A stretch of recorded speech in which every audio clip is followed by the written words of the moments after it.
Habla más o menos de una forma verosímil, como en la vería. El herrero habla con un lenguaje como más llano, más inculto.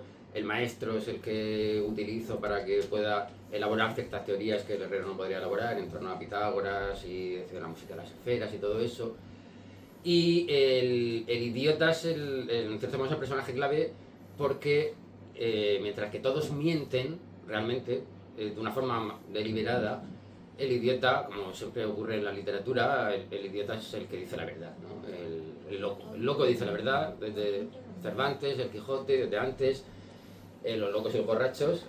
Bueno, aquí hay un tabernero y también hay un borracho que ese no dice la verdad, ese está demasiado borracho para decir la verdad, ese dice algo que puede ser para él era verdad, pero ya es opinable. Pero bueno, aquí el loco, que es el idiota, que es un niño pequeño pues que tiene cierto retraso mental, o bueno, como queramos llamarlo, ese personaje es el encargado de decir la verdad. Pero claro, no dice la verdad de una forma llana y en forma de datos verificables, sino que dice la verdad de una forma poética. Porque su visión del mundo es completamente diferente. Él no entiende el mundo como causa-consecuencia, no entiende el mundo como esto ha pasado así porque era así. Él entiende el mundo, como ha dicho Raúl, a través de una serie de relatos que le han contado que son muy poéticos, relatos en los que aparece Dante, la Divina Comedia, aparece un montón de mitología griega, un montón de historias que le contaba sobre todo, por un lado el maestro y por otro lado el organista, que también el organista y el idiota tuvieron una relación muy estrecha, ¿no? Porque el organista pensaba que el idiota tenía la capacidad no solo de entender la verdad, sino de escuchar la verdad, ¿no? Y el organista lo que quería crear era una música divina, una música celeste, y el organista estaba convencido de que el niño, de que el idiota, la había escuchado o era capaz de escucharla, mientras que él no. El organista decía, yo no puedo escucharla y este chaval sí puede, y yo quiero crear una música que este chaval está escuchando. Pero bueno, me estoy desviando un poco del tema. Entonces el idiota utiliza el lenguaje de la verdad, y claro, ¿cuál es el lenguaje de la verdad? Pues el lenguaje de la verdad es más poético para mí. El lenguaje de la verdad es la poesía, ¿no? La verdad tal y como yo la entiendo, y la verdad tal y como la entiende el organista y como se entiende en esta la novela, ¿no? Que no es una verdad policíaca, como estamos diciendo. No quería hacer una novela policíaca, y entonces la verdad no es exactamente esto pasó así por esta razón y el culpable es este, vamos a meterlo en la cárcel. La verdad es otra cosa, y la verdad la puede decir la poesía. Y la verdad se dice, y eso también está aquí en lo que escuchan, la verdad se dice sobre todo a través del silencio. La verdad se dice a través, esto es una paradoja, pero que es una paradoja mística casi. La verdad no se dice, la verdad se escucha. Y no se puede decir. La verdad no se puede decir, pero sí se puede escuchar.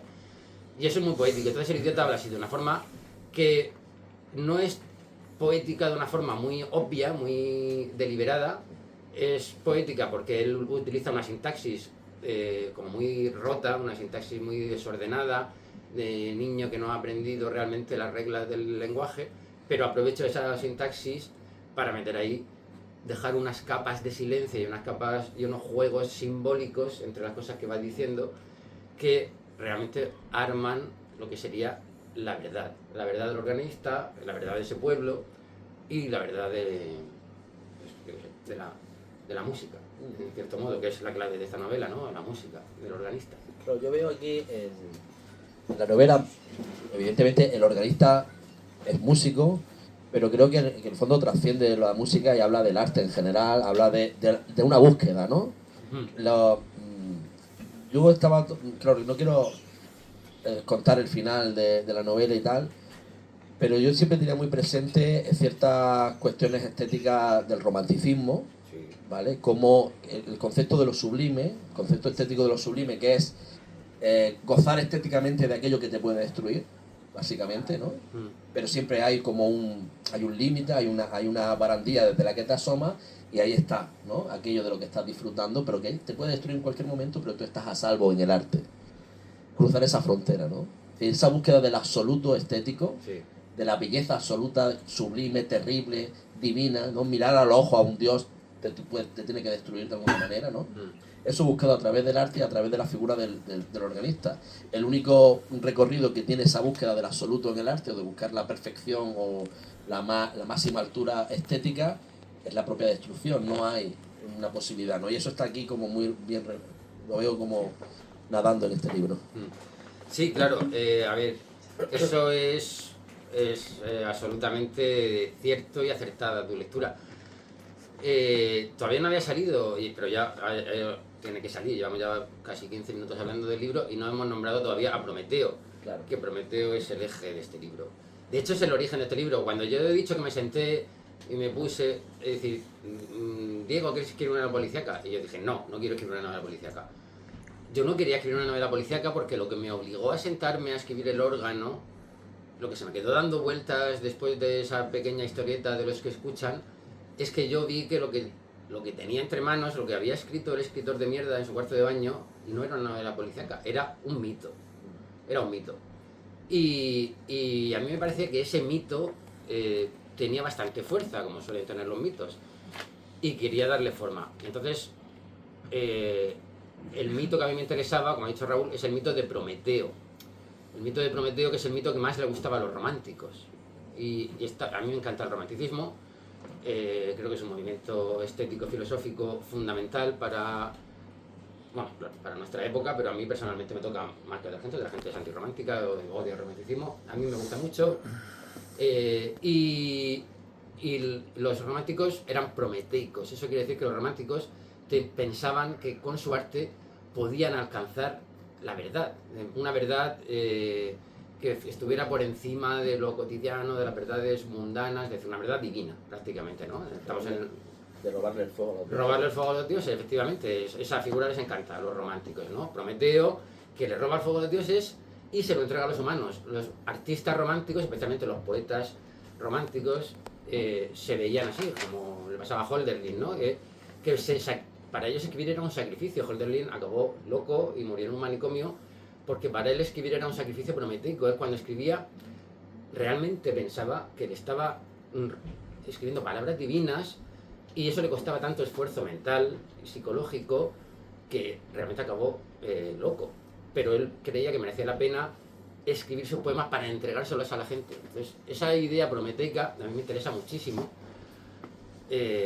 Y el mito del órgano y del organista van por ahí. Es decir, el organista es un Prometeo. Y el organista lo que quiere es captar la música de las esferas. La música de las esferas es una teoría pitagórica, ¿no? Pitágoras pensaba que los planetas, en su giro por el universo, en sus movimientos de rotación y traslación, debían de hacer un sonido.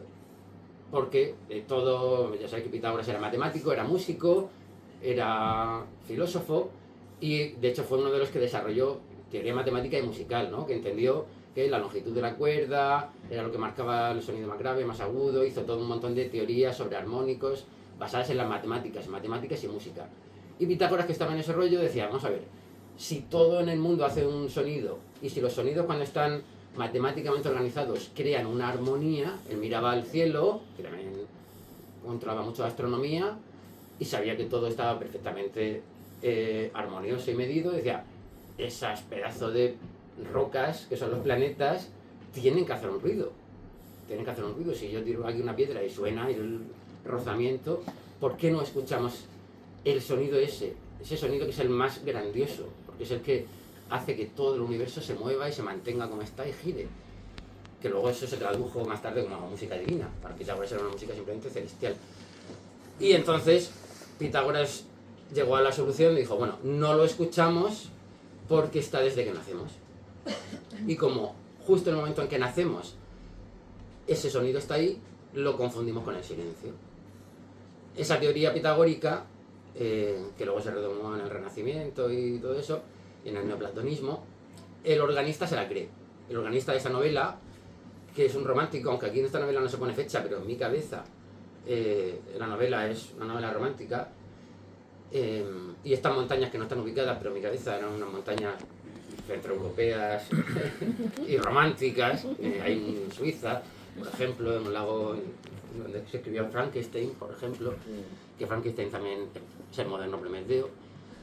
Entonces el organista pensaba, su obsesión en esta novela era escribir la partitura definitiva, la partitura que iba a captar la música de las esferas, que iba a captar la voz de Dios o el sonido de Dios, y esa era su obsesión, ¿vale? Esa era su obsesión, que es una obsesión como que al final implica sacrificio y al final implica castigo, que es lo que le pasó a Prometeo, ¿no? Que se sacrificó por los seres humanos y fue castigado, ¿no? Entonces, aquí el mito de Prometeo está continuamente presente en la novela, y no solo el de Prometeo clásico, sino que también la versión moderna y romántica, que fue la que hizo Mary Shelley con Frankenstein. Pero no puedo desvelar del todo la relación de Frankenstein con esta novela, porque eso sería un super spoiler de la novela. Que bueno, los que hayáis leído, los que escuchan, ese spoiler ya lo lleváis de entrada, pero los demás no.